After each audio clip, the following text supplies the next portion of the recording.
Microphone test, 1, 2, 1, 2. C'est l'heure de la libre antenne now. C'est Big Waz au micro, tu connais hein? La Waz Radio, débat et discussion.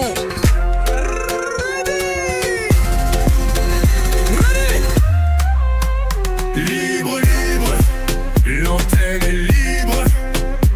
Appelle et parle, atteins la cible. Libre, libre, l'antenne est libre. Débat d'idées, humour et chill. Ah, tu croyais que j'avais disparu, hein? Un pirate remonte toujours à la surface. Avant les bœufs, toujours mettre la charrue, hein? Ce soir on dit tout, je jette l'encre à l'abordage. Libre, libre, l'antenne est libre. Appelle et parle, atteins la cible.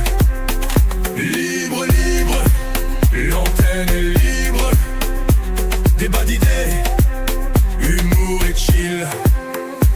Les âmes sensibles et les oreilles chastes. Les gros relous, les mythomanes, les psychopathes. Les allumeuses et les doubles faces. Le GPS de FDP, y'a même du sang sous les godasses. Libre, libre, l'antenne est libre. Appelle et parle, atteins la cible. Libre, libre, l'antenne est libre. Débat d'idées, humour et chill.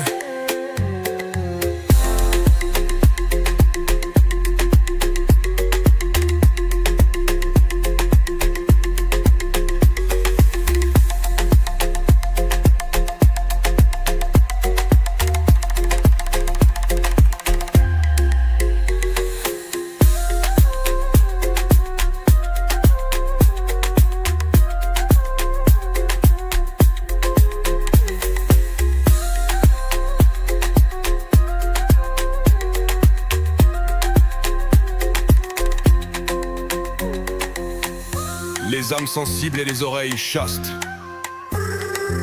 Les gros relus, les mythomanes, les psychopathes. Les allumeuses et les doubles faces. Le GPS d'Ève de paye a même du sang sous les godasses. Libre, libre, l'antenne est libre. Appelle et parle, atteins la cible. Libre, libre, l'antenne est libre. Débat d'idées, humour et chill.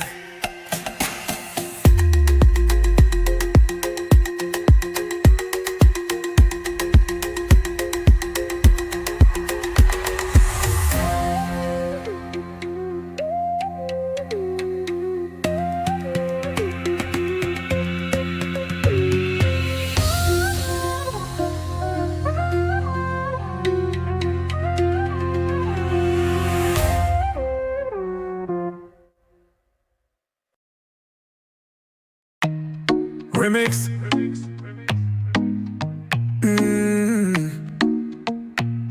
Remix. Elle travestit la vérité. C'est son essence, son moteur. Faux dossier, infidélité, des kilomètres à son compteur. Elle m'a pointé du doigt, joué la victime en sueur. Mais ses mensonges transpirent, je vois la peur dans ses pleurs. Des rumeurs qui circulent pour me donner des coups. Maquiller des preuves, veut me mettre à genoux. Sors de là la tête haute, avec de la détermination.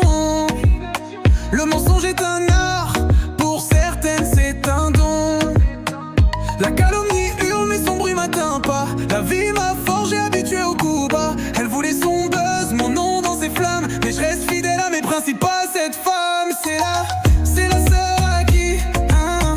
C'est la fille à qui, hein. C'est la femme à qui, hein. Dis-moi c'est la femme à qui, hein. C'est la sœur à qui, hein. C'est la fille à qui, hein. C'est la femme à qui. Le respect s'éteint comme les phares la nuit. Sur les réseaux, elle pose en mode sirène. Des filtres en cascade, des corps qui se déchaînent. Elle vend du rêve mais c'est l'enfer en DM. Des cœurs sous les photos mais pas derrière la scène. Elle joue les pudiques, ce sont des louves quand elle débarque. Mais leurs têtes sont vides, elle cherche les flashs et les likes. Elles veulent l'homme parfait mais leur amour fait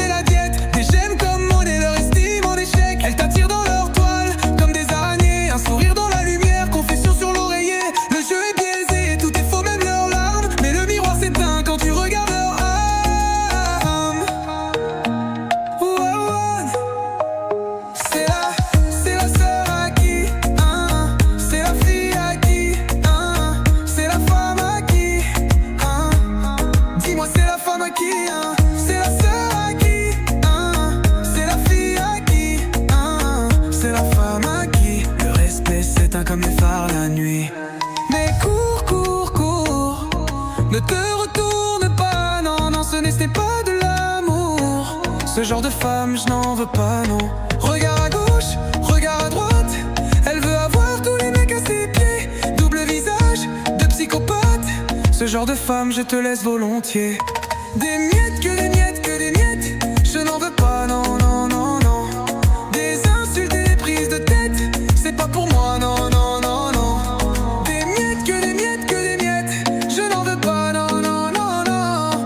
Des insultes et des prises de tête, c'est pas pour moi, non, non, non. C'est la sœur à qui, hein, c'est la fille à qui, hein, c'est la femme à qui, hein. Dis-moi c'est la femme à qui, hein, c'est la sœur à qui, hein, c'est la fille à qui, hein, c'est la femme à qui. Le respect s'éteint comme les phares la nuit.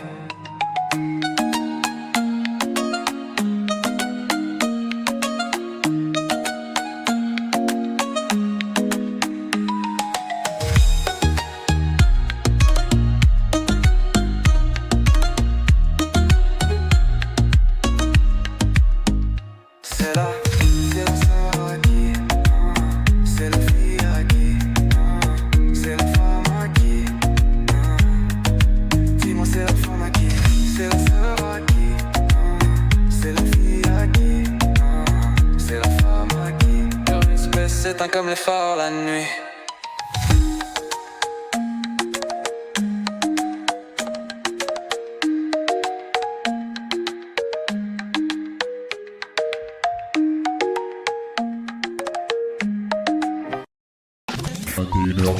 La Wise Radio.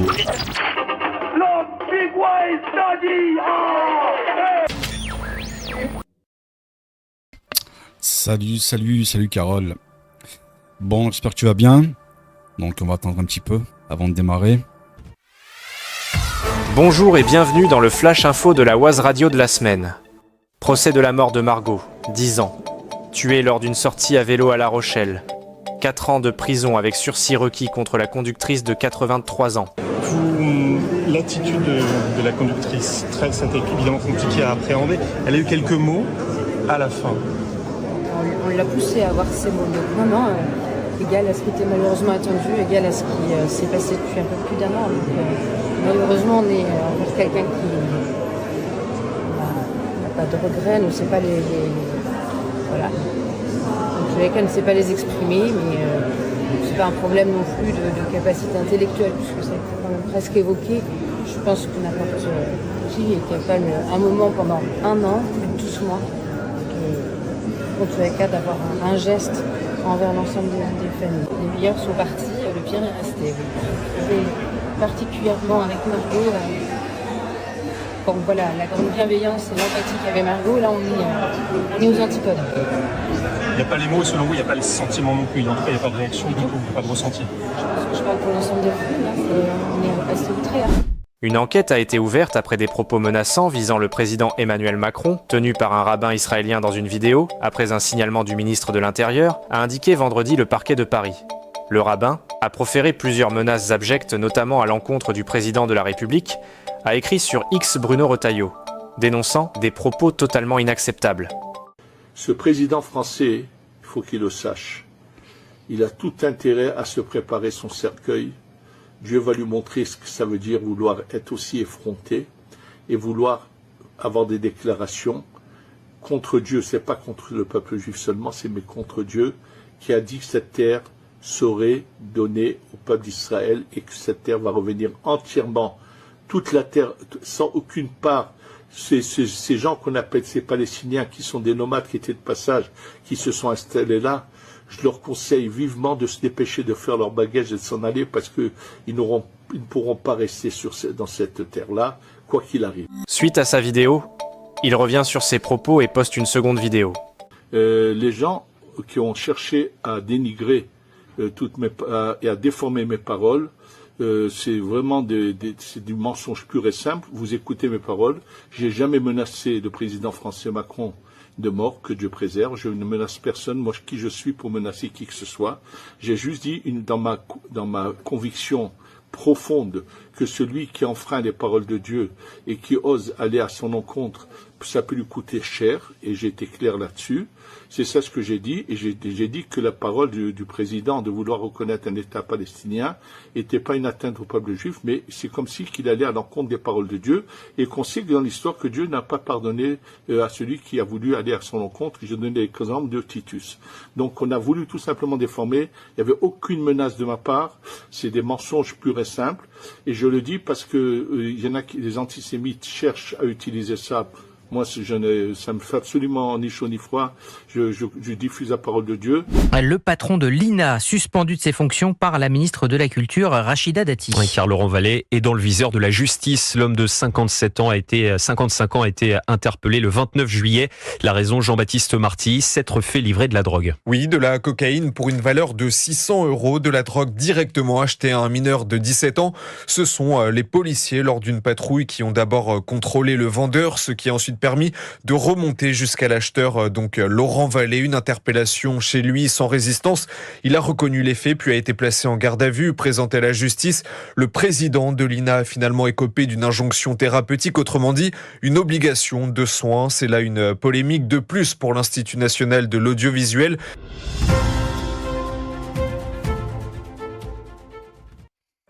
Voilà, donc merci, au revoir. Bon, je rigole maintenant, hein, donc ça m'a fait rire par rapport à l'histoire du rabbin qui revient dessus, quoi, qui dit non, mais vous avez mal compris en fait, vous avez mal compris, vous êtes con, mais à un point, vous êtes tellement bête que vous m'avez prêté des intentions qui ne sont pas les miennes, quoi. Donc bon, ça m'a fait rire sur le coup, mais j'ai dit ah non, lui franchement, on l'applaudit, à lui très fort, très fort, hyper fort, un très bon acteur, un très bon acteur, ah magnifique. Retournement de situation, c'est un truc de fou, quoi. Les gens placés qui s'en sortent encore une fois blanchis, alors pour le coup blanchis, drogue, cocaïne, voilà, c'était facile. Donc ça me dépite de telle personne. Ouais, Choupi, tu n'es pas la seule, t'inquiète. Là c'était l'apéritif, hein, les gens. Je voulais savoir votre avis par rapport à ça, qu'est-ce que vous en pensez vraiment? On va en parler juste après. Dans la ville de Noisy-le-Sec devait être projeté vendredi dernier le film Barbie de Greta Gerwig.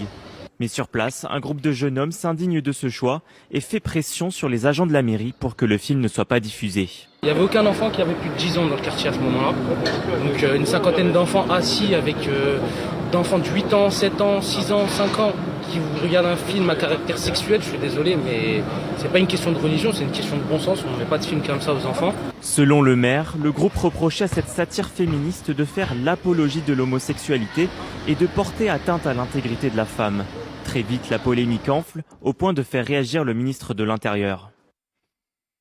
Ces pressions d'une minorité violente qui veut halaliser l'espace public ne sont pas acceptables. Devant ces propos, le maire dénonce une récupération politique. Si je condamne, avec toujours autant de fermeté, les actes que j'ai qualifiés d'obscurantisme et de fondamentalisme, je condamne avec encore plus de fermeté la récupération politicienne, la spéculation de la haine raciste islamophobe qui se déverse depuis 24 heures par la droite et l'extrême droite.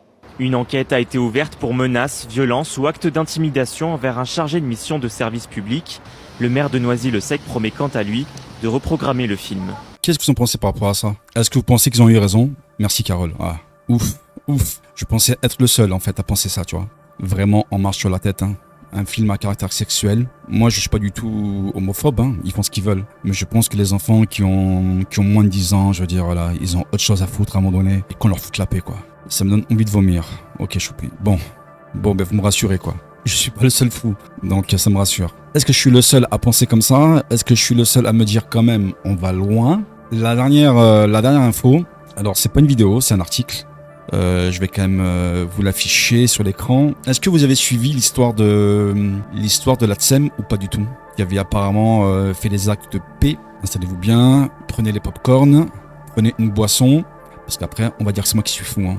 Quand je dis ouvertement que dans ce pays on marche vraiment sur la tête. Pour être bref, c'est une ATSEM, il me semble, hein, Choupi si je dis pas de bêtises, c'est une ATSEM qui a été mise en examen, ou en tout cas convoquée pour des faits de paix, et notamment sur plusieurs enfants, pardon. Il y a plusieurs familles qui ont porté plainte contre elle pour paix.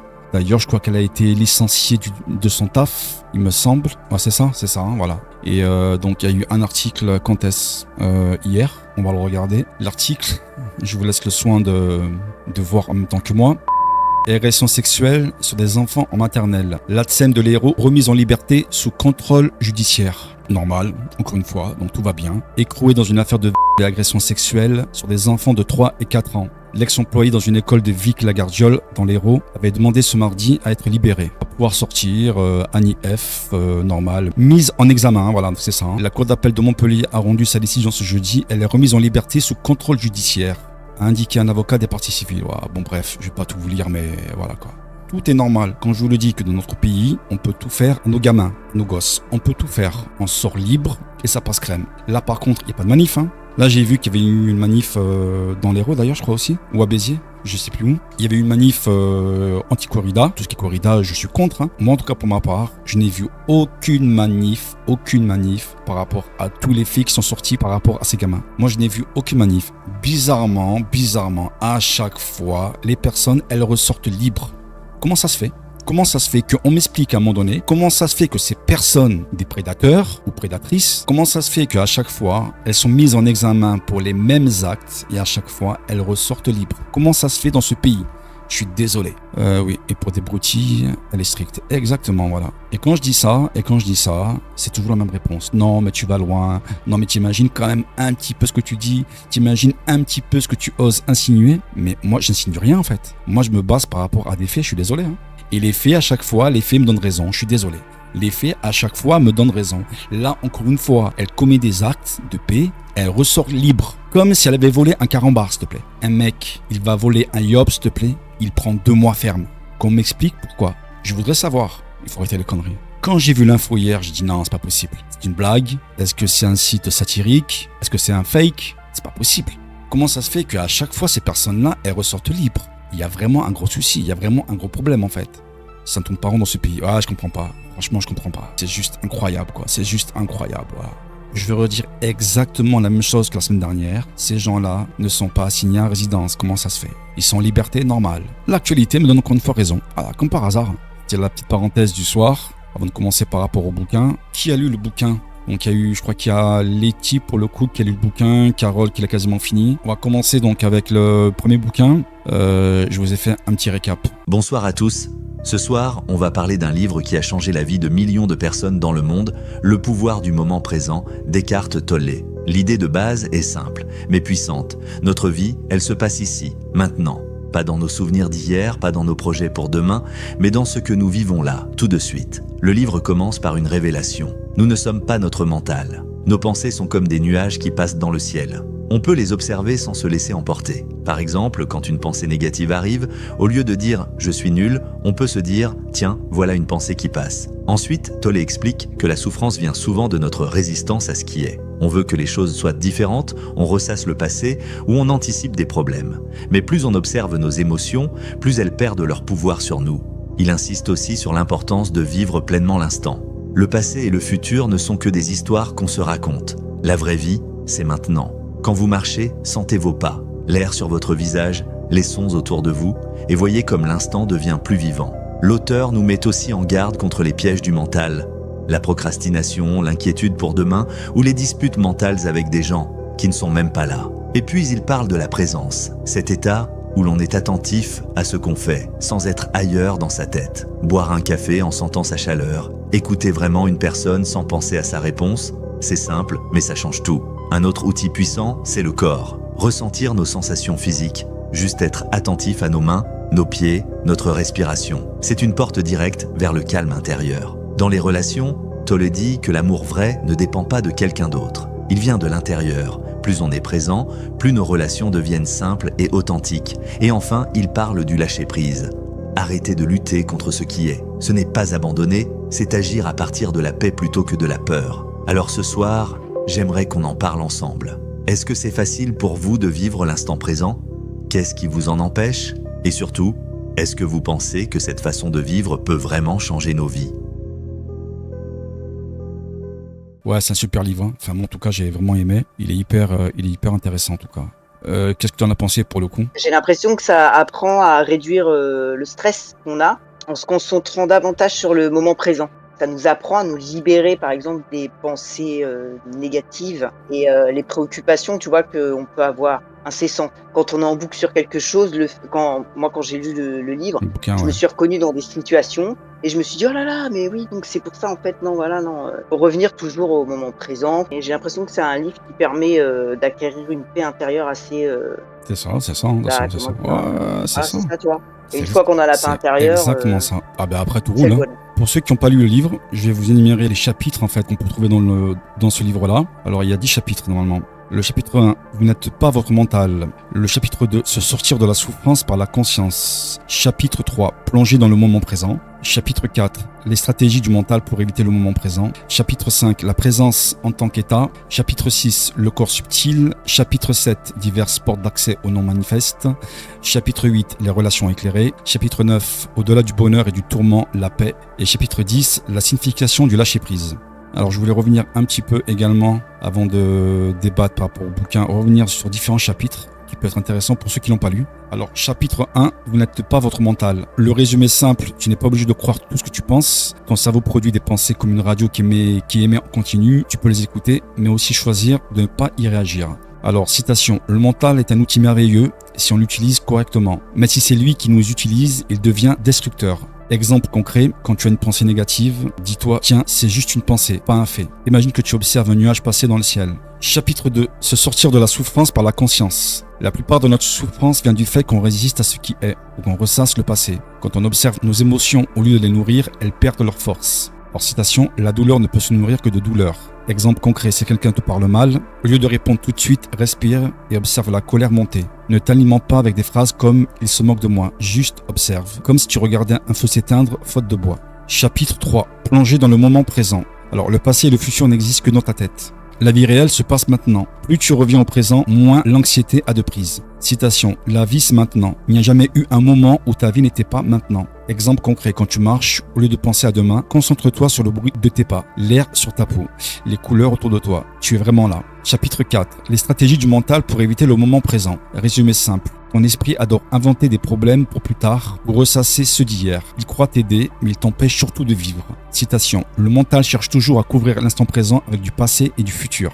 Exemple concret, si tu te surprends à penser « je réglerai ça quand j'aurai plus de temps », arrête-toi et demande-toi « que puis-je faire maintenant ?» Même petit. Chapitre 5, la présence en tant qu'état. La présence, c'est être attentif ici et maintenant, sans jugement. C'est un calme intérieur où les choses paraissent plus vivantes. Citation.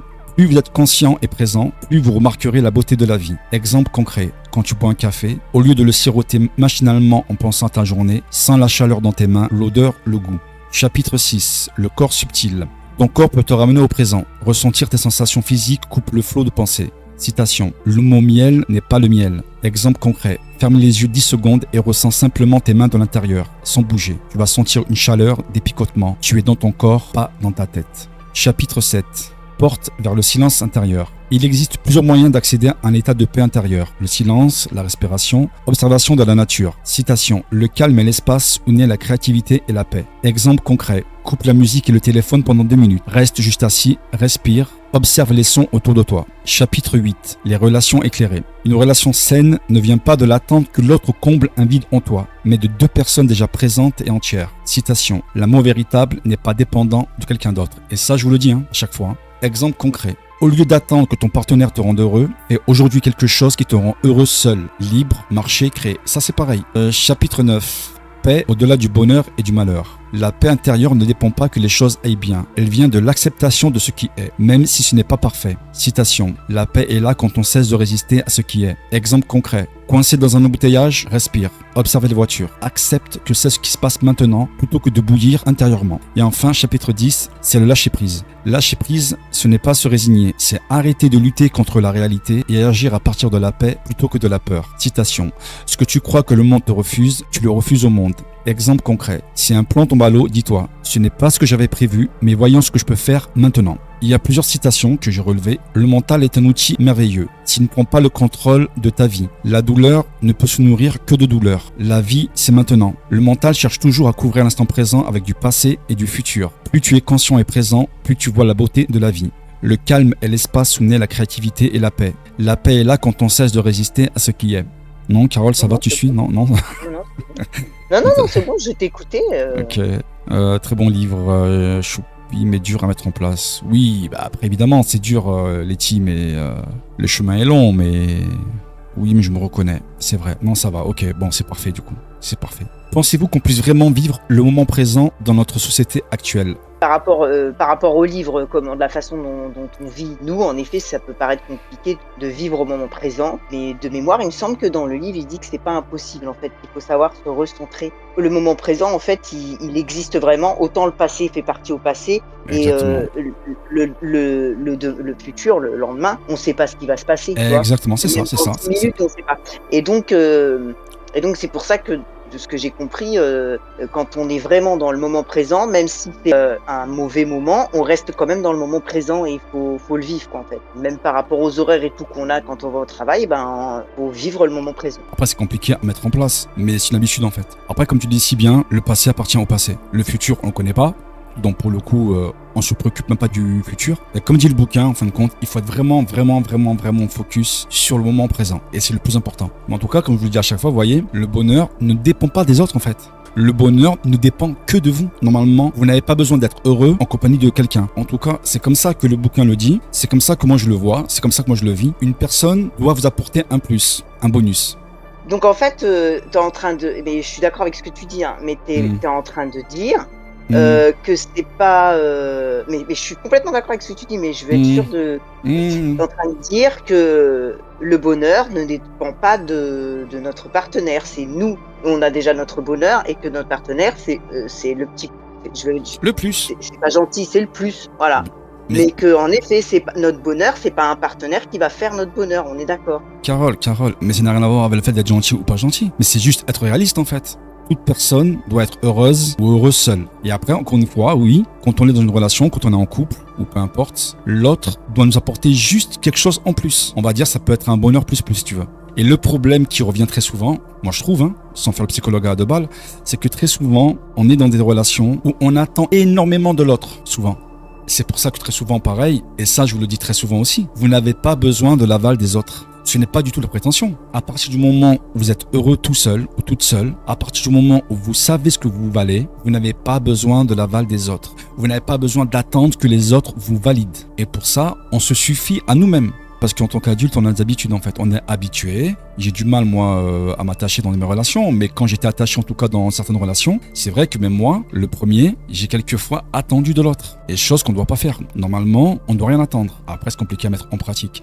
Mais à partir du moment où tu sais ça, à partir du moment où ça devient une habitude, après, les choses fonctionnent très bien et naturellement. La dernière fois, on parlait par rapport à la famille. Mais encore une fois, ça c'est pareil. On doit être heureux même sans la famille. Si la famille, à un moment donné, elle nous apporte rien ou que du négatif, c'est pas un souci. On doit pouvoir faire abstraction par rapport à ça et se dire, c'est pas grave. Je n'ai pas besoin de eux pour être heureux. J'entends, tu vois. Et puis entendre, ça veut pas dire que tu valides. Tu entends que tu peux être en désaccord avec certaines personnes. Tu l'entends, tu dis, ok, d'accord. Est-ce que j'ai besoin que X et Y soient d'accord avec moi? Non. Ils sont pas d'accord avec moi, il n'y a aucun problème. Je l'entends. Je ne cautionne pas ce qu'ils disent, puisque nous sommes en désaccord. Mais j'entends. Mais est-ce que j'ai besoin d'eux? Non. Et j'apprends chaque jour encore. Et c'est pour ça que moi je me permets donc de vous le dire, mais vraiment avec la bienveillance. À chaque fois que je vous mets en garde, même par rapport à vos relations futures, attention, parce que moi, je vais pas rentrer dans les détails, mais je connais l'humain. Vous savez même pas à quel point certains peuvent être vicieux ou vicieuses. Prenez le temps de connaître l'autre. On parle souvent par rapport aux signaux. C'est pareil. Le moindre signal, vérifiez. Analysez-le. Parce que si dès le départ, vous avez un signal qui vous met en alerte et qui dépasse vos limites, ça sent mauvais. Qu'est-ce qui vous empêche le plus souvent d'être dans l'instant? Est-ce que c'est le passé, le futur ou vos pensées? Je pense que c'est nos pensées en fait. Tu viens de vivre une rupture, je pense que dans ces cas-là, on a tendance à penser au passé. Au passé avec la personne avec qui on était par exemple. Après, c'est-à-dire au passé? Au souvenir, tu parles toi? Au passé, au souvenir, voilà. Ou même peut-être au passé de te dire, je me suis encore fait avoir, avant c'était pareil, quoi. Après, ça peut être par rapport à des factures que tu sais pas si tu vas pouvoir payer, donc tu penses au futur. Nos pensées, elles nous embêtent un peu dans cette histoire de moment présent. Dans le moment présent, c'est le cas de le dire, il faut vraiment être présent. Il faut être focus en fait. C'est ça. Quand tu parles de penser par rapport à une relation qui se termine, mais tu penses à quoi? Là, ce que je vais dire, c'est des exemples que peut-être d'autres pourraient penser. Soit une personne, elle peut se poser la question, réfléchir. Est-ce en question, tu veux dire? on se remet en question, elle se dit bah voilà, là ça n'a pas encore marché parce que bah ouais, j'ai fait ça. Tu vois, ça peut être ça. Ou alors ça peut être aussi dans le sens inverse, comme je t'ai dit. Mais pourquoi je tombe encore sur le même genre de personne en fait, tu vois? Est-ce que tu as cette impression-là? Moi, par rapport à mes Personnellement. ruptures, bah la dernière rupture que j'ai vue, elle date de longtemps quand même. J'étais dévastée, mais en fait, j'en Ouais, tu t'en voulais voulais à toi-même? énormément. À qui? À Bah, toi ou à l'autre? au début, j'en voulais à l'autre. Et comme je te dis, Mais par rapport à quoi t'en sur voulais à ma l'autre? route, bah, parce que je trouvais que, en gros, il avait été dégueulasse, quoi. Hmm. Et qu'en fait, non, pas du tout. C'était pas du tout comme ça qu'il fallait voir les choses. Ah. Et Et que donc, comment après, tu quand voyais tu les fais un choses? travail Sur toi-même? quand tu fais un travail, Mhm. voilà, quand tu fais un travail sur toi, que tu te remets en question, que tu te dis bah non, en fait, c'est dès le départ, j'ai pas mis mes limites. Donc s'il y a pas de Voilà. limite dès le départ, bah Exactement. voilà, donc Exactement. tant pis pour toi. T'as tout compris, Carole. C'est Voilà. exactement ce que je vous dis à chaque fois. Et ça, je me l'applique à moi-même. Hein. Et ça, je vous le dis à chaque fois. Si vous mettez aucune limite dans toutes les relations que vous avez, ça ne fonctionnera jamais. Si même les petits signaux, vous n'y faites pas attention un minimum et qu'il n'y a pas de limite, vous allez reproduire le même schéma. Et ça, on en a parlé déjà plusieurs fois, je crois, en off, même avec Letty. La dernière relation de merde que j'ai vécue, et c'est par rapport à ça. C'est parce que j'ai pas su poser mes limites depuis le départ. Je vais t'expliquer, c'est-à-dire que maintenant, je deviens, je suis peut-être ton extrême, c'est-à-dire que maintenant, je laisse vraiment rien passer. Après, je pense qu'il faut s'écouter. Autant toi, comment te dire, tu vas pas vouloir passer certains comportements, et autant quelqu'un d'autre, oui, tu vois. Et je pense que l'essentiel, c'est de ne pas se positionner à chaque fois en tant que victime. Si on nous a dupés, c'est parce qu'on a permis à l'autre, en fait, de nous duper.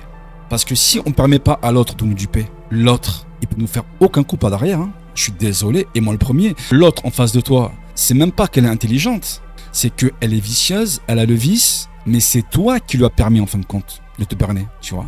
C'est pour ça qu'il faut poser ses limites dès le départ. Et peu importe. Et moi, je vous le dis. Moi, ce qui me dérange, en fait, lors d'une rupture, d'une façon générale, et moi, je m'inclus là-dedans, c'est qu'à chaque fois, on se positionne à chaque fois en tant que victime. Et moi, ce discours victimaire, ça me dérange, en fait. Peut-on vivre l'instant présent tout en planifiant son avenir? Admettons, là, on est dans l'instant présent, on est sur ton live, et puis, comment dire, ça veut pas dire que dans l'avenir, j'ai pas des projets. Tu vois, et ça m'empêche pas de vivre mon instant présent. Je sais quels sont mes projets d'avenir, et ça m'empêche pas d'être là sur la Wise Radio. Après, si pendant que je suis sur la Wise Radio, je pense à mon avenir, oui, bah là, non, bah là, non, on n'est pas l'instant présent. Est-ce que c'est quand même compliqué pour vous, d'une façon générale, de vivre l'instant présent dans le quotidien? Pour ma part, oui. Dans le quotidien. Oui, par rapport à quoi? Alors, c'était pire avant. C'est vrai que le livre, même si je l'ai pas fini, il m'a beaucoup parlé en fait. Ah, mais il aide beaucoup, ouais. Ah, mais oui, même sur des techniques que moi je connaissais pas. Hein. Bah ouais, je pense que la plupart de nous, on n'est pas dans l'instant présent. Par exemple, t'es avec du monde et t'es en train de discuter, ton téléphone il sonne. Bah qu'est-ce que tu fais? Tu vas, t'es pas dans l'instant présent en fait, t'es même plus avec la personne, tu vois. Je suis d'accord. Il y a plein de parasites, qui font qu'on ne peut pas des fois être tout le temps dans l'instant présent. Est-ce que vous avez l'impression que autour de vous, très souvent, les gens vivent l'instant présent? Quand vous regardez autour de vous, combien de personnes sont focalisées sur leur téléphone? Est-ce que vous avez l'impression que ces personnes-là vivent l'instant présent? Bah non, je te dis, le téléphone, depuis qu'on a les téléphones, on est, on est un peu tous. C'est ça. Pareil, quoi. C'est ça. Alors, maintenant, on va parler sur les relations et les émotions. Être présent rend-il les relations plus harmonieuses, selon vous? Bah, je pense, c'est à partir du moment où on est tous les deux présents et qu'on est en harmonie et qu'on est ensemble, je pense que oui, les relations, qu'elles soient amicales ou amoureuses d'ailleurs, hein, ou même professionnelles, je pense que c'est beaucoup mieux. Alors que si on est à deux, mais on s'est jamais senti aussi seul que quand on est à deux, c'est qu'on vit pas le moment présent de la même façon là. Et c'est qu'il y a un problème. Est-ce que vous avez déjà vécu une relation amicale ou peu importe d'ailleurs, vous êtes avec quelqu'un qui est focus constamment le nez sur son téléphone? Oui, amical.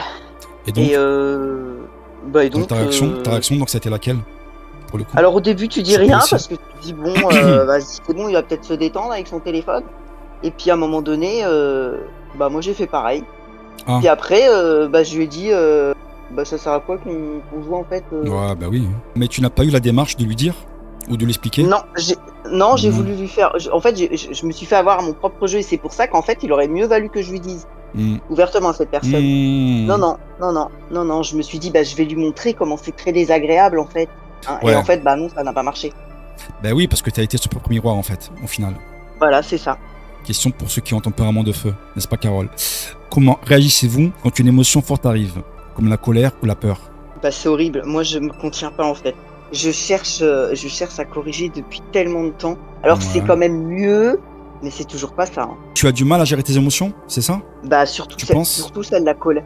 La colère, c'est une émotion que j'ai vraiment énormément de mal à gérer. Et même si tu penses à autre chose, non, c'est impossible pour toi. Bah, alors, sur certaines choses, c'est ce que je te dis, j'ai réussi à me contenir, c'est-à-dire dans le sens où c'est bon, mais alors sur d'autres, c'est pas possible. Est-ce que si par exemple tu n'arrives pas à te contenir sur l'instant présent, donc pour le coup, est-ce qu'après coup tu te remets en question et tu te dis ah mince, j'aurais dû agir différemment? Ah bah bien sûr. Ah bah je me dis mais Ah ouais non mais je sais pourquoi pas, une t'as question. pourquoi Ok, t'as Oh, je me dis mais qu'est-ce que t'as fait là encore? Mais t'as surréagi, tu pouvais te taire, t'étais pas obligé de le dire, mais n'importe quoi. Enfin voilà. Enfin, après je m'en veux, nanani, nanana. Enfin bref. Une question qu'évoque le livre. Est-il réaliste de ne pas attendre des autres qui nous rendent heureux? Complètement. Mais à l'heure actuelle, est-ce que tu penses que tu n'as pas besoin des autres pour être heureuse? Ou est-ce que tu penses que tu as encore une certaine dépendance quand même? Bah pas du tout, tu sais, moi je suis une grande solitaire, donc Ok, bon, ok, on est moi dans ma pareil. solitude je suis bien, hein. Je me gueule pas dessus, c'est parfait. Ouais, bah oui, Je te oui, oui, jure. oui. Alors, Au final. bah, dans une en Ou c'est amour, autre bah, chose. c'est pas tout à fait la même chose. C'est-à-dire Ah. que j'ai mis, parce que en fait, je misais tout sur l'amour, fut un temps. Hmm. Et, C'est-à-dire et donc en effet, j'attendais. Et ben, c'est-à-dire que pour moi, j'étais heureuse, mais que pour moi, le bonheur absolu dans ma tête, c'était une fois que je serais en couple. L'apothéose, quoi? Bah ouais, c'est ça. Pour moi, je pensais Mhm. qu'on était vraiment pleinement heureux une fois qu'on était en couple. Et que pour moi, j'étais heureuse sans être en couple, mais que en couple, ça aurait été encore mieux en fait. C'était encore, c'était le Ouais, je summum. comprends, ouais, je vois ce que tu veux dire. Ok, ouais, je vois. Et donc j'attendais beaucoup de l'autre, beaucoup trop. Qu'est-ce que tu entends par trop? Bah j'attendais, en fait, Parce que tout dépend, hein. Trop c'est quoi? Ça veut dire quoi trop pour toi? ouais, Eh oui. bah j'attendais plus d'attention, plus des choses comme ça. Enfin, ouais, de l'attention, oui, peut-être plus d'attention, oui, c'est ça. Mais est-ce que c'est trop, au final? Bah j'en sais rien, je sais pas. Un exemple. Est-ce que d'attendre de l'attention de l'autre, d'attendre de la sincérité, donc par exemple, hein, est-ce que c'est trop demandé? Est-ce que c'est trop? Donc pour répondre à ta question, pour répondre à ma question du moins, est-ce que c'est trop? Très souvent dans une relation, on dit très souvent, ouais mais j'attends trop de l'autre. Mais ça veut dire quoi trop? Est-ce que ça ne serait pas des attentions normales qu'on attend de l'autre? Quoi dire trop derrière? Bah moi je pensais que c'était des attentions normales, mais au final, vu que ça se passait pas comme ça, je me suis dit bah ouais, t'es peut-être trop exigeante, nanana. Mais parce que tu n'es pas avec la bonne personne, simplement en fait. Tu n'es Bah pas de toute avec la façon bonne j'ai bien vu personne. que j'étais pas avec la bonne personne. C'est clair. Il y a des personnes qui sont tactiles, d'autres qui ne le sont pas. Parce que moi, j'aime pas ce terme-là, tu vois. La bonne personne, ça veut rien dire pour moi. Mais en tout cas, quand tu n'es pas la personne adéquate qui te correspond, bah tu arrêtes. Je n'ai jamais adhéré à ce mot-là, à ce mot de dire trop. Ou tu sais, des fois, quand on est dans une vraie relation, hein, je te parle, une relation hyper intense, ou quand on est amoureux, ou quand on aime vraiment quelqu'un, on peut s'entendre dire à nous-mêmes, hein, je te parle. On peut dire à l'autre des fois, ah mais je t'aime trop. Pourquoi dire qu'on aime trop l'autre? Quand t'aimes quelqu'un, donc tu l'aimes en fait. Il n'y a pas de trop, il n'y a pas de moins. Tu l'aimes, point barre. Mais après, c'est mon avis. Est-ce que nos enfants, ça nous viendrait à l'idée de leur dire « Ah, je t'aime trop » Non? Il y en a qui le disent sans mesurer ce que veut dire le trop. Ouais, je pense aussi, hein, Letty. C'est ça, en fait. Hein. Tu es trop gentil, méchant. Ouais, exactement. Exactement, Choupi. Mais ça encore, ça, à la limite, on pourrait débattre par rapport à ça. Parce que ça, c'est encore autre chose. Tu vois, quand tu vas dire à quelqu'un « Tu es trop gentil » ou « Tu es trop méchant » ou « Trop chiant », ça, c'est encore autre chose. Ça, c'est encore autre chose. Quel moment de votre journée pourrait être vécu avec plus de conscience? Pas tous les moments. Ouais. Bah, ok. Pour toi, ouais. ok, d'accord. Ouais. Donc, il y a des personnes qui ont plus de conscience le matin, le soir, quand ils se retrouvent tout seuls. Donc tout dépend, je pense. Tu vois, c'est par rapport à ça en fait. D'accord, ouais, je comprends mieux ta question. Le matin au lever, tu vois, comme a dit Choupi. Ok. Devant le café, ok. Le soir, je cogite beaucoup. Avez-vous déjà essayé une technique de pleine conscience ou de méditation? Et si oui, qu'est-ce que ça vous a apporté? Quand j'ai arrêté de fumer en 2019, je marchais. J'écoutais de la musique en fait. Et j'étais à fond dans la musique. Mais c'est-à-dire musique particulière ou bien non, peu importe. Peu importe, une musique moi j'ai envie quoi. Et du coup, bah, c'est vrai que j'ai constaté que le fait d'être à fond dans la musique, t'es dans le moment présent. Ah, tu peux pas être ailleurs que dans le moment présent que quand quand t'es dans la musique. Hein. Et pour en avoir parlé à un ami qui exerce la méditation à fond, et il m'a dit bah en fait c'est un peu un état de méditation dans lequel tu rentres. Bah je dis mais je marche. Je dis comment je fais? Il me dit non mais si. Et donc je pense qu'en fait, c'est vraiment quand l'esprit il est complètement. Parce que tu restes focus, peut-être, non, c'est ça? C'est peut-être Ouais, ça, j'ai non? l'impression que. Ouais, exactement. J'ai l'impression que méditer, c'est pas Ouais, je vois, forcément. je vois. Ouais. Ah oui, non, je vois, parce que ça me fait penser à moi. Tu sais, par exemple, comment je cours, en fait. Quand je cours à l'extérieur, Ouais. je cours avec le casque sur les oreilles, avec la musique. Donc c'est pareil, en quelque sorte. Bah voilà. Donc c'est c'est ça. un peu similaire. Ouais, c'est pas con, en vrai. Ouais. Et c'est comme si tu n'avais rien autour de toi, en fait. C'est ça, Que c'est toi ça. et ta C'est musique. exactement donc ça. t'es C'est dans- exactement ça. tu serais dans un état de Méditation, ouais, Ouais. c'est vrai. Laetitia dit quoi? J'ai essayé une application d'hypnose, l'application Petit Bouddha. Ah, je connais pas, Choupi. Alors, c'est qu'on doit faire des exercices de respiration. Ah, ça me saoule, ça. Oh, ça, par Ouais, contre, moi ça me aussi. saoule. Oh là, Ah, ça me même. saoule. Ah, ça me saoule. Peut-on appliquer ces idées, même dans les moments difficiles, comme un conflit ou une mauvaise nouvelle? Moi, si c'est de la colère, c'est non, si je ne pourrais pas gérer. Si c'est une autre émotion, ouais, je pense que je peux la gérer. Mais maintenant que tu as lu le livre, du coup, est-ce que tu penses que tu vas pouvoir mieux la gérer? Ou ça va être compliqué Disons, encore? déjà, par rapport à la colère, non, Tu arrives peut-être que maintenant ou j'y pas? arriverai mieux. Ouais. J'y arriverai peut-être mieux, mais bon, il faudrait que j'ai l'expérience. J'ai L'habitude. l'expérience après. L'habitude, Ouais, en fait, c'est tout. ouais, c'est ça. Mais c'est vrai que le livre, il apporte énormément. Ah bah oui. Il est au top, ce bouquin. Alors, Letty a dit quoi? Non, mais là, c'est pas que la respiration, ils te disent de détendre tes muscles. Ah, mais c'est pareil pour moi, Letty. C'est bien, mais moi, ça ne fonctionne pas. C'est pour ça que quand j'ai fait mon début de déprime, le médecin a collé un... Ah oui, bah, de toute façon, les médecins, ils sont Oh là là. pas chiés. Ah, bah ouais. Donc, si tout le monde vivait pleinement le moment présent, à quoi ressemblerait notre société? Et la paix, le bonheur. Waouh, Bah s'aimer ouais, hein. les uns les autres. Ah, c'est Non, mais autre en chose, vérité, c'est autre chose. Ah, c'est autre chose, c'est autre chose. Est-ce que ça vous a donné envie, justement, à votre niveau, à vous, de partager un petit peu les préceptes du livre autour de vous, par rapport à des proches, par rapport à des amis, peu importe. moi, j'ai pas eu l'occasion. Mais si j'ai eu l'occasion de déjà partager. finir le livre et de Ouais. partager, oui, pourquoi pas. Y a-t-il un risque à trop vivre dans le présent et à oublier de se projeter dans l'avenir? Pour quelqu'un qui a un avenir qui est déjà tout tracé, quelqu'un qui a déjà un Oui, c'est des métier, qui a projets. déjà tout Ouais. ça, qui a aucun, sa vie, bah oui, elle peut vivre pleinement dans le moment présent. Pour un jeune qui dit, bah lui, il a pas de métier, là, enfin, tu vois, ou même une personne qui est au chômage, qui a pas de travail, qui en cherche, c'est peut-être un peu normal aussi qu'elle pense un peu à son avenir, mine de rien. Enfin, et c'est là où justement dans le livre où j'ai un peu titillé parce que je me suis fait la réflexion. Et bah par rapport à ça, je me suis dit bah il y a un moment donné, tu peux pas être que dans le moment présent. Alors tu peux être dans le moment présent sur ta recherche. Oui, je recherche du travail. Mais tu sais très bien que demain la Oui, recherche non, se fera encore. Oui, Tu non, vois par rapport à ça, ok. Non, mais je pense que le bouquin, d'une façon générale, en fait, il dit simplement que bien sûr, tu peux avoir des projets par rapport à ton futur, mais il faut pas se focaliser énormément par rapport au futur. Parce que le futur, tu le connais pas. Alors après, il te dit que c'est normal de penser un peu dans le futur, mais il faut que ce soit réaliste par rapport à ta situation. Par rapport à la situation, ouais, aussi, ouais. Ce livre vous inspire-t-il à changer quelque chose dans votre vie dès maintenant?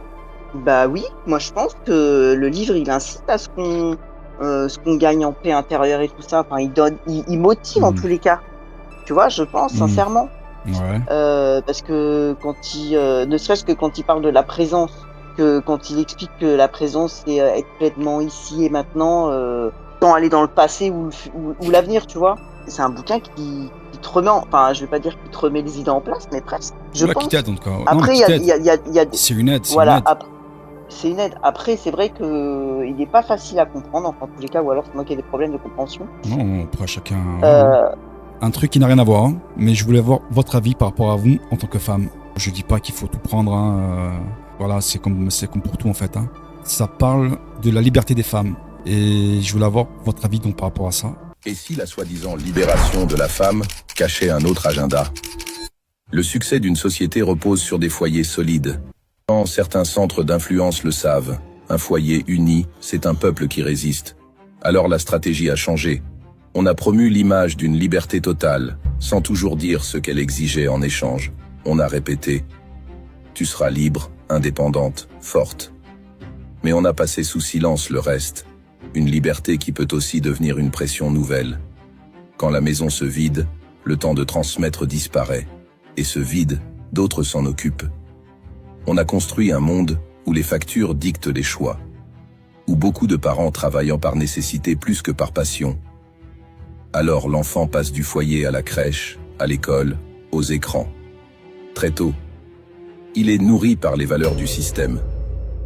Des valeurs choisies, pensées, diffusées. Pendant que la maison court et que l'autre parent parfois absent se bat de son côté. Ce constat n'est pas une théorie. Dans des cercles d'idées et des think tanks, on discute depuis des décennies de modèles familiaux et sociaux qui rendent la société plus gérable. Un enfant qui grandit sans repère stable cherchera ailleurs ce qui lui a manqué. Et ailleurs, l'offre est prête. Distraction, dépendance, modèles fabriqués, idéaux creux. Regarde autour de toi. Les foyers monoparentaux se multiplient. La charge pèse souvent sur un seul parent. Les absences s'accumulent et les aides n'arrivent pas toujours. Résultat, des enfants livrés au flux, une génération qui a remplacé le dialogue par la notification. Hasard ou réécriture silencieuse de la société. Sous prétexte d'évolution, la transmission directe s'est effacée. Hier, un enfant recevait son histoire à la table familiale et sa force dans les bras qui l'élevaient. Aujourd'hui, il récolte des likes sur un écran et des consignes dans un programme. La vérité, c'est que des parents sous pression permanente peuvent difficilement filtrer l'influence extérieure. Et une génération élevée par le système appartient au système. Moi, j'ai trouvé la vidéo en tout cas hyper intéressante. Quand je l'ai vue, je dis ah ouais, ça, franchement, il faut que je la partage parce qu'elle est hyper intéressante, je trouvais. Punaise, il fait mal ce documentaire. Il est réaliste. Ah ben, pour le coup, oui, choupi. Il est hyper réaliste. Il ouvre les yeux, il fait réfléchir en tant que parent. On va attaquer le second bouquin. Je vous ai fait un petit récap. C'est plus malin que le diable. De quoi on va parler?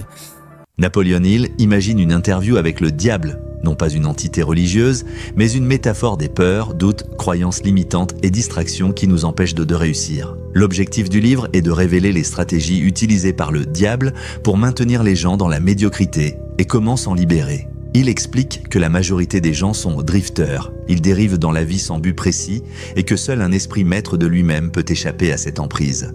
But du livre dans notre quotidien.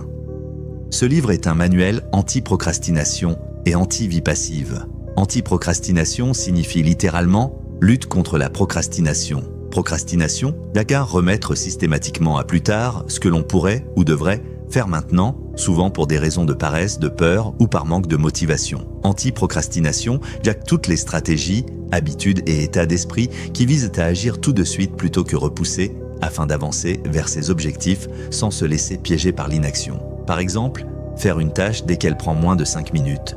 Se fixer un délai court pour démarrer un projet. Diviser un gros objectif en petites actions rapides. En gros, c'est un mot qui dit « je me bouge maintenant, pas demain ». Il nous pousse à définir nos buts clairement. Il nous apprend à identifier nos peurs et à les affronter. Il nous rappelle que chaque habitude, bonne ou mauvaise, façonne notre avenir. Il nous donne un cadre pour penser par nous-mêmes dans un monde saturé d'influence. En gros, ça veut dire je me bouge maintenant, pas demain en fait. C'est pareil, je vais essayer de détailler un petit peu les différents chapitres pour vous expliquer un petit peu de quoi parle le livre. Chapitre 1, ma rencontre avec le diable. La peur, l'arme principale du diable. Il raconte comment, après des années de difficultés et de doutes, il découvre que la peur est l'arme principale du diable.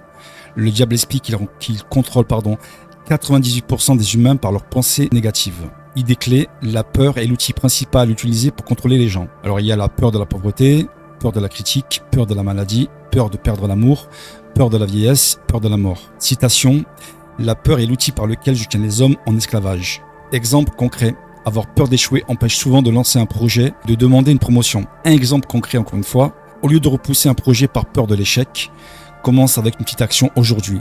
Dans votre vie, quelle peur vous avez le plus freiner et comment auriez-vous pu la dépasser? Exactement, Choupi, c'est ça. Ne jamais remettre à demain ce qu'on peut faire le jour même. Exactement, c'est ça. La peur de l'inconnu. Voilà, la peur de l'inconnu. Choupi, la peur du jugement. Mais la peur du jugement par rapport à quoi, Choupi? Par rapport aux gens, en fait? Par rapport au regard des autres? Oui, d'accord. Bah après, comme je l'ai dit, encore une fois, et j'insiste bien là-dessus, vous n'avez pas besoin de l'aval des autres, en fait. Après, je sais que c'est plus facile à dire qu'à faire, mais c'est une habitude. Choupi a dit quoi? La peur de mourir par rapport à la maladie, la peur de se planter, Saphir. Si on franchit pas le pas, on peut jamais savoir en vrai. Non mais au prix des cas, on risque quoi? On a quoi à perdre par rapport à la peur de se planter, comme a dit Saphir. Moi, j'ai peur aussi de mourir, Letty. Parce que vous vivez pas suffisamment par rapport à l'instant présent, encore une fois. Parce que vous pensez trop au futur. Encore une fois, c'est la preuve. Hein. Les peurs, les craintes qui n'ont pas lieu d'être, hein, normalement. Peur de mourir tout court, de souffrir ou pas.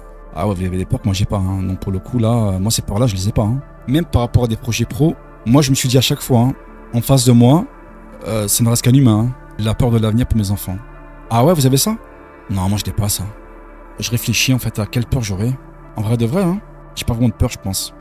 La peur de mourir, je l'ai pas, parce que je pense pas forcément à ça, je pense pas forcément au futur, d'une façon générale.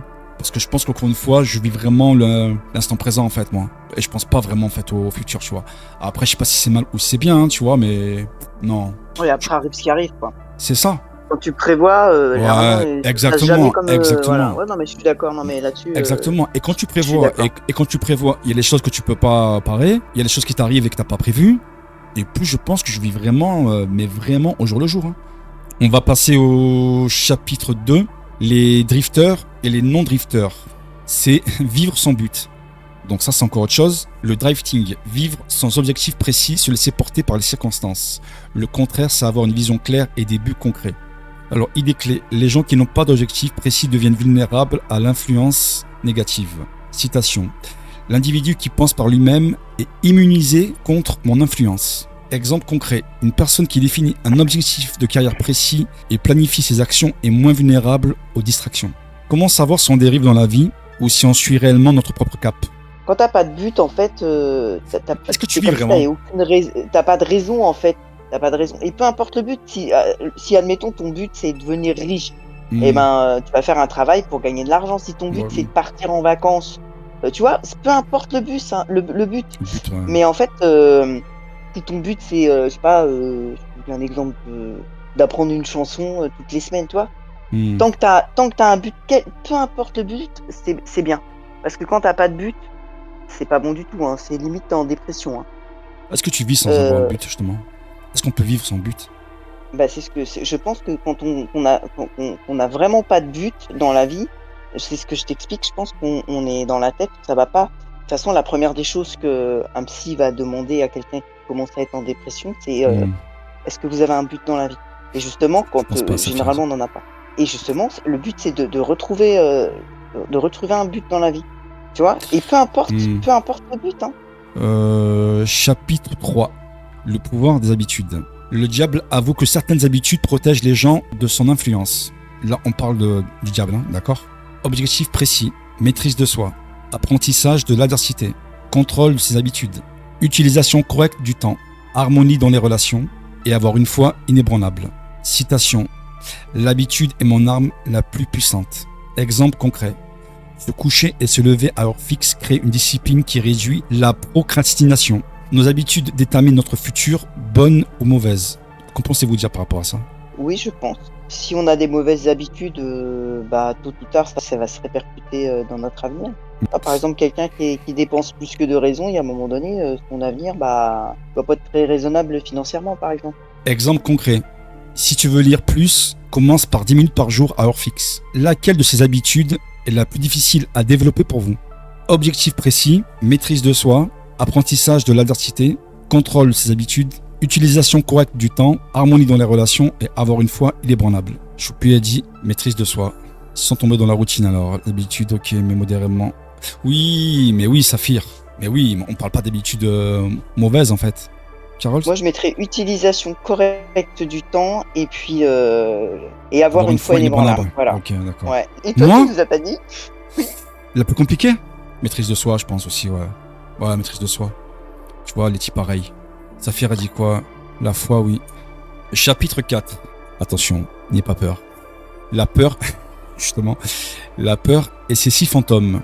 Le diable utilise 6 peurs principales. La pauvreté, la critique, la mauvaise santé, la perte d'un être cher, la vieillesse et la mort. Citation. Les peurs sont seulement des états d'esprit. Exemple concret. La peur de la critique peut pousser quelqu'un à ne jamais partager ses créations artistiques. Idée clé. Le contrôle de soi est la clé, vous voyez, pour ne pas tomber sous l'influence du diable. Quand tu es en colère, compte jusqu'à 10 avant de répondre. Est-ce que c'est faisable ça pour vous? Non, moi j'y arrive pas. Franchement, j'y arrive pas. Parce que c'est hard hein, quand même. Hein. Saphir a dit non. Zen, faut se contrôler, mais j'avoue que des fois ça part au quart de tour. Ouais, donc, ok, donc les tirs pour le coup, non. Jusqu'à 10, c'est mort pour toi aussi. Ok, non, d'accord, bon. Laquelle de ces 6 peurs influence le plus vos choix aujourd'hui? Vous voyez, vous avez la pauvreté, la critique, la mauvaise santé, la peur d'être cher, la vieillesse et la mort. La peur d'être cher? Tu y penses ou tu y penses pas forcément? Ah non, j'y pense pas, mais par contre, je me dis si je perds un être cher, ouais, je sais pas comment, ouais, franchement, je sais pas comment je réagirais. La mauvaise santé, dit Choupi, ok. La santé, ça fait aussi? Ok, d'accord. C'est l'âge, non, ça? Oui, la santé quand même, a dit Letty. Ah, d'accord, ok, bon, c'est varié. Chapitre 5. Le pouvoir de l'éducation. Le diable explique que l'école traditionnelle forme des suiveurs, pas des penseurs indépendants.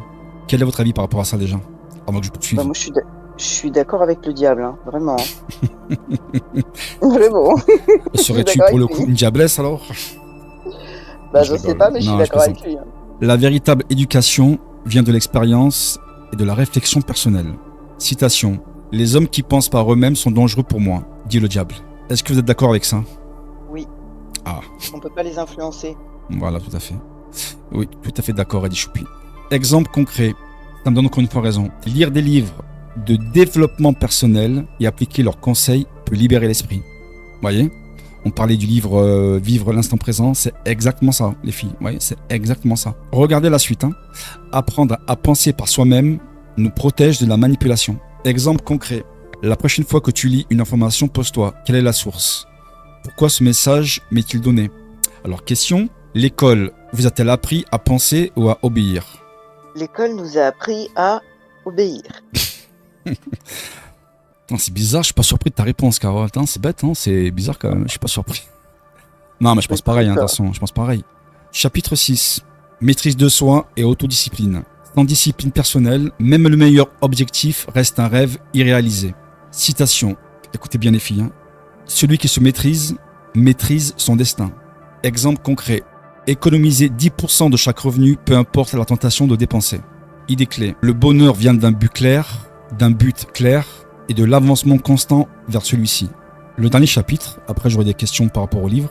Chapitre 7. Conclusion et appel à l'action. Napoléon Hill conclut. Regardez comme tout se rejoint et je vous le dis à chaque fois. Tout est une question de quoi? De choix. Napoléon Hill conclut, tout est une question de choix. Soit on dirige sa vie, soit on laisse le diable la diriger. Vivre avec un but clair et des habitudes saines est la clé. Vous êtes le maître de votre destin, le capitaine de votre âme. Question, qu'allez-vous mettre en place dès demain pour reprendre le contrôle de votre vie? Mis à part mes colères excessives, mais ça va, j'ai quand même un bon contrôle sur ma vie, je trouve. Ouais, ça va. Soit tu es acteur de ta vie, soit tu es spectateur. Exactement, Choupi. C'est exactement ça. Trop de bordel dans ma vie, a dit Letty. Ok. Conclusion, les filles. Tout est une question de choix. Vivre l'instant présent. Ne pas vivre par rapport aux gens. Les deux bouquins, ils se rejoignent pour moi. Pensez-vous que la peur est réellement la principale force qui freine l'humanité? Je pense qu'avec la peur, on peut faire n'importe quoi aux gens. Ouais, la peur contrôle énormément de choses. Les guerres, tout ce qui se passe. Hein. Donc exactement. Tout ce qui se passe. Même sans aller bien loin, hein, quand tu prends les relations, comment un manipulateur arrive à manipuler quelqu'un? Par la peur. Hein. La peur de perdre, oui. Exactement. C'est ce que je voulais dire. L'abandon. Et l'autre ne pourra plus te contrôler à partir du moment où tu n'auras plus peur en fait. Ouais, voilà. Tu n'auras pas peur de le perdre, même si c'est pas grave. Exactement. Et les habitudes sont-elles plus fortes que la volonté? Alors moi je dirais que pour changer les mauvaises habitudes, il faut de la volonté. Écoutez, passez un bon dimanche en tout cas, comme d'habitude. Hein. Merci à tous, prenez soin de vous.